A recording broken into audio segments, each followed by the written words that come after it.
புத்த சிலையால் மீண்டும் சர்ச்சை. ஜெனீவாவில் இலங்கைக்கு தொடரும் அழுத்தம். இறையாண்மை கொண்ட இலங்கை அரசுக்கு எதிராக அரசியல் ரீதியாக செயற்படுவதன் மூலம் ஜெனீவா மனித உரிமை பேரவை உருவாக்கியதனுடைய நோக்கத்தை இழக்கின்றது. 46 கீழ் 1 52 கீழ் 1 தீர்மானங்களை முழுமையாக இலங்கை அரசாங்கம் நிராகரிக்கின்றது. சாட்சியங்களை சேகரிக்கின்ற பொறிமுறையை முழுதாக இலங்கை அரசாங்கம் எதிர்க்கின்றது. தமிழர் மத்தியில் இம்முறை ஜெனீவா திருவிழா மிக பெரிய அளவில் களை கட்டவில்லை. இது தொடர்பில் தான் இன்றைய பார்வைகள் விரிகின்றது.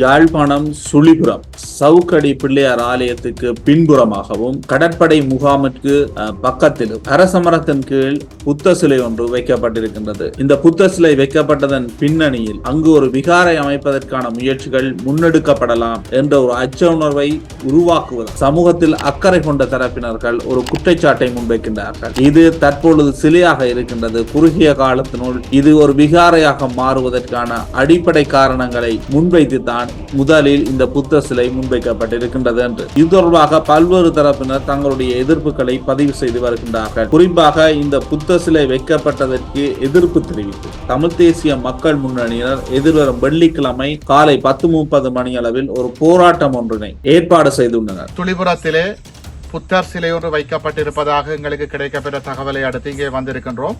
அந்த தகவல் உண்மையானது. சவுக்கடி பிள்ளையார் கோயிலுக்கு பின்புறமாக ராணுவ முகாமிற்கு முன்பாக புத்தர் சிலை ஒன்று வைக்கப்பட்டிருக்கிறது. இது திட்டமிட்ட ஒரு ஆக்கிரமிப்பு. அதுவும் கோயிலுக்கு பின்புறமாக கோயிலை ஆக்கிரமிக்கின்ற வகையிலே இந்த புத்தர் சிலை வைக்கப்பட்டிருக்கிறது. இதை நாங்கள் அனுமதிக்க முடியாது. ஏனென்றால் தமிழர் தாயகம் எங்கும் தற்சமயம் அதுவும் ரணில் விக்ரமசிங்க ஜனாதிபதியாக வந்ததன் பிற்பாடு ஆக்கிரமிப்புகள் மிக தீவிரம் பெற்றிருக்கிறது. அதனுடைய அடுத்த கட்ட பரிமாணம் தான் இந்த புத்தர் சிலை. இந்த புத்தர் சிலையை உடனடியாக அகற்ற வேண்டும் என்று நாங்கள் இராணுவத்தினரிடம் கோருகின்றோம். அவர்கள் அதை அகற்றுவதற்குரிய நடவடிக்கைகளை எடுக்காவிட்டால் நாங்கள் வெகு விரைவில் இந்த பிரதேச மக்களோடும் இராணுவ முகாமை சுற்றி இருக்கின்ற அமைப்புகளோடும் கதைத்துவிட்டு விசேடமாக மீனவர் அமைப்புகளோடு கதைத்துவிட்டு இதற்கு எதிராக பாரிய போராட்டங்களை முன்னெடுக்க இருக்கின்றோம். எப்பொழுது அந்த போராட்டம் என்பதை நாங்களுக்கு மக்களுக்கு அறிவிப்போம்.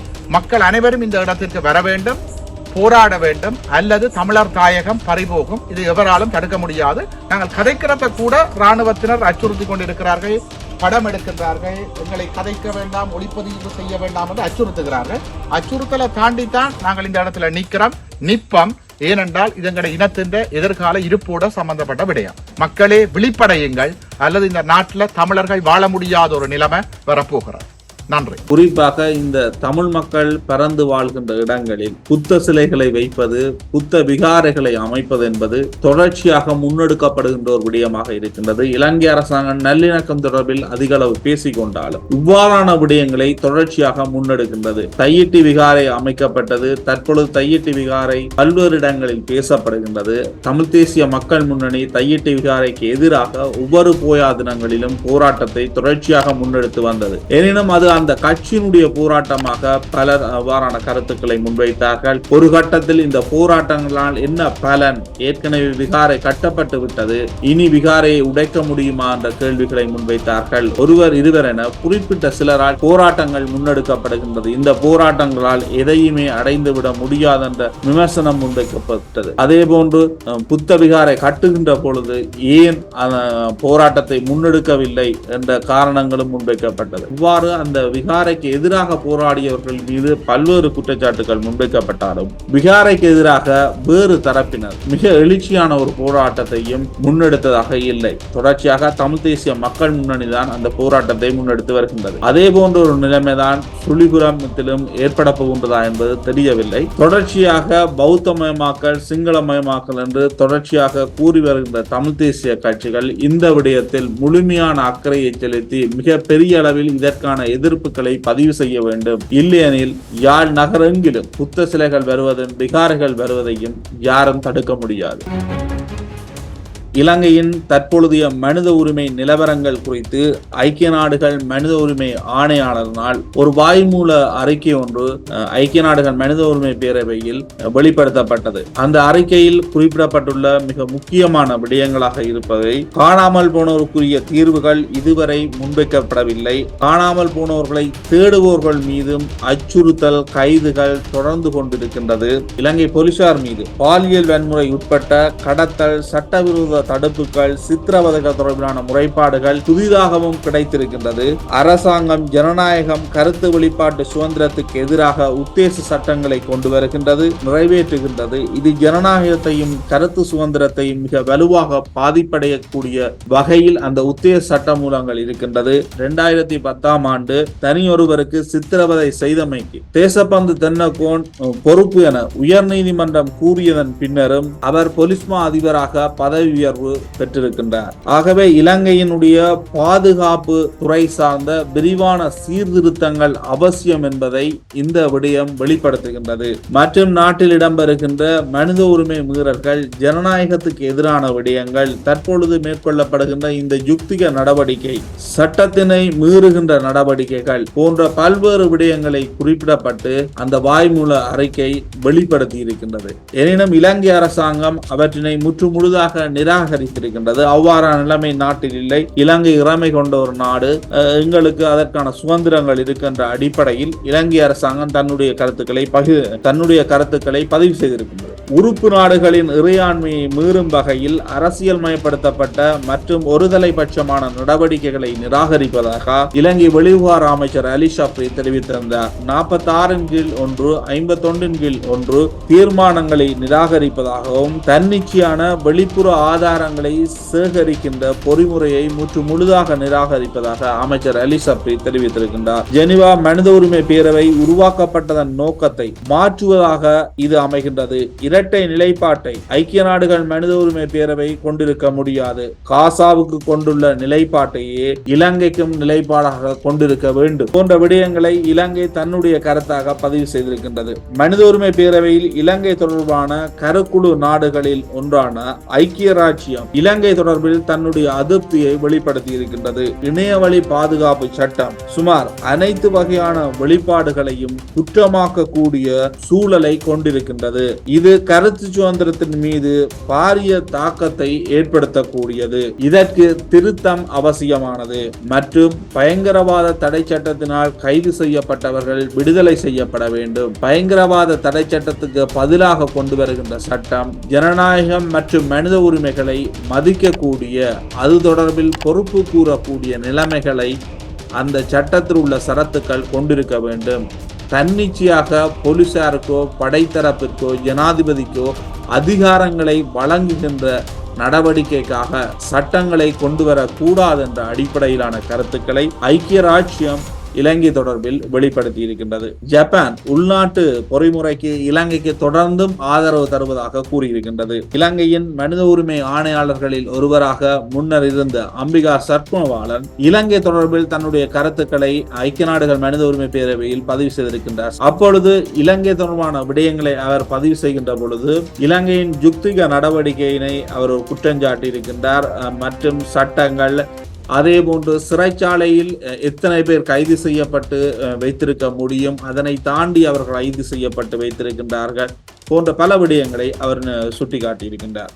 Mr. President, we reiterate the broad range of serious human rights concerns in Sri Lanka highlighted by the High Commissioner and condemn the ongoing violations committed in the context of drug control operations. We draw your attention to the statements of the High Commissioner as well as the UN Working Group on Arbitrary Detention, the UN Special Rapporteur on the independence of judges and lawyers, and the Special Rapporteur on health on the negative impact of the Sri Lankan government's Yuktiya anti-drug operation on human rights and individual and public health. Violations range from unauthorized searches, targeting of poor neighborhoods, arbitrary arrests and detention, strip searches in public, cavity searches, intimidation of lawyers, and detention in compulsory treatment centers and overcrowded prisons. This is particularly concerning given that people detained in drug treatment centers, some of which are managed by the Sri Lankan military, suffer physical and psychological violence, inhuman conditions of detention, and lack of evidence-based treatment.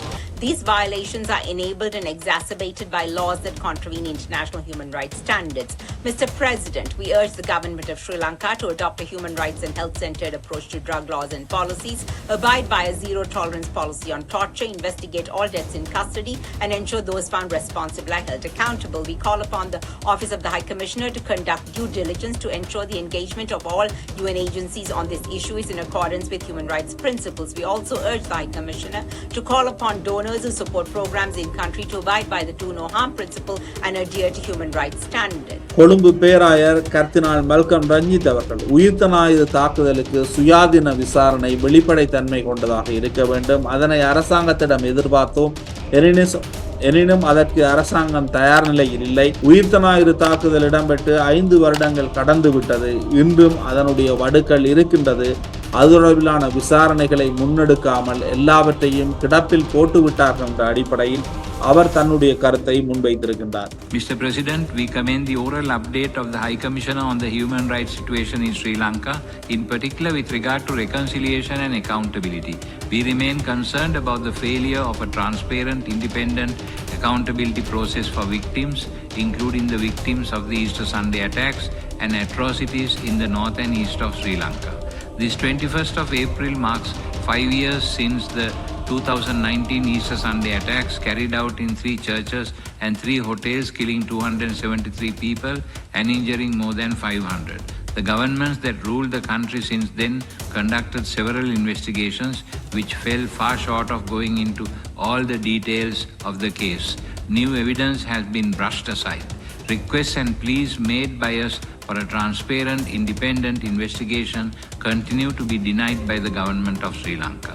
This situation has become worse, with the government making dictatorial and undemocratic moves to introduce laws curtailing media freedom with subjective definitions of terrorism in a way that can lead to arbitrary arrest, extended jail terms for those clamoring for justice in the country, or those calling for transparent investigations into all kinds of murders, disappearances, and excesses in the past. Hence, we appeal to every right-thinking nation representing in the UNHRC to insist on a transparent investigation into all these matters. Thank you. இது ஐக்கிய நாடுகள் மனித உரிமை பேரவை இலங்கை தொடர்பிலான விடயங்கள் பேசப்படுகின்றது. எனினும் தமிழ் மக்களிடத்தில் அல்லது குறிப்பாக வடகிழக்கு தமிழ் மக்களிடத்தில் இந்த விடயம் மிகப்பெரிய பேசுபொருளை ஏற்படுத்தவில்லை. வளமையாக இலங்கையிலிருந்து கடிதங்கள் அனுப்பப்படுவது வளமை கட்சிகளிடமிருந்து. இம்முறை அவ்வாறு ஒரு வெளிப்படையாக கட்சிகளிடமிருந்து கோரிக்கை கடிதங்கள் அனுப்பப்பட்டதா என்பது மிகப்பெரிய கேள்வி. இங்கு கட்சிகளுக்கு இடையில் பிளவு இருக்கின்றது, கட்சிகளுக்குள் பிரச்சனைகள் இருக்கின்றது. அதனை கடந்து இங்கு வேறு ஒரு விடயங்கள் மிகப்பெரிய ஊடக வெளிச்சங்களை பெற்றுக்கொண்டது. அதன் காரணமாகவோ என்னவோ இம்முறை ஜெனீவா தொடர்பில் இங்கிருக்கின்ற அரசியல்வாதிகளும் சரி, இங்கிருக்கின்ற சமூக அமைப்புகளும் சரி மிக பெரிய அளவில் பேசவில்லை. ஜெனீவா தொடர்பில் அதிக அளவு தூரம் அக்கறை கொண்ட தரப்பினராக தமிழ் மக்களிடமிருந்து வெளிப்படுகின்றவர்கள் தங்களை காட்டிக்கொள்ளவில்லை. குறிப்பாக அடுத்த முறை இலங்கைக்கு எதிரான ஒரு தீர்மானம் ஜெனீவாவில் வருமா வராதா என்ற ஒரு கேள்வியும் இருக்கின்றது. ஏனெனில் இன்று உலகத்தில் வேறு பல இடங்களில் யுத்தம் ஆரம்பித்திருக்கின்றது. ஆகவே அதற்கு எதிராக பல தீர்மானங்களை கொண்டு வர வேண்டிய தேவை ஜெனீவா மனித உரிமை பேரவை இருக்கின்றது. ஆகவே யுத்தம் முடிவடைந்து 15 ஆண்டுகளின் பின்னரும் இலங்கை தொடர்பில் தீர்மானங்கள் கொண்டு வரப்படுமா அல்லது தீர்மானங்கள் கொண்டு வரப்படாமலேயே போய்விடுமா? ஏனெனில் இலங்கை தற்பொழுது மேற்கொள்கின்ற நடவடிக்கைகள் என்பது மேற்குலகம் சார்ந்ததாக இருக்கின்றது.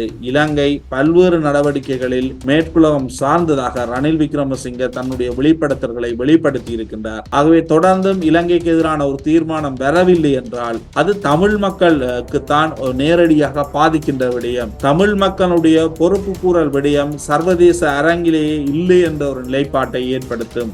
இன்னும் ஒரு பார்வைகளில் சந்திக்கின்றேன். நன்றி, வணக்கம்.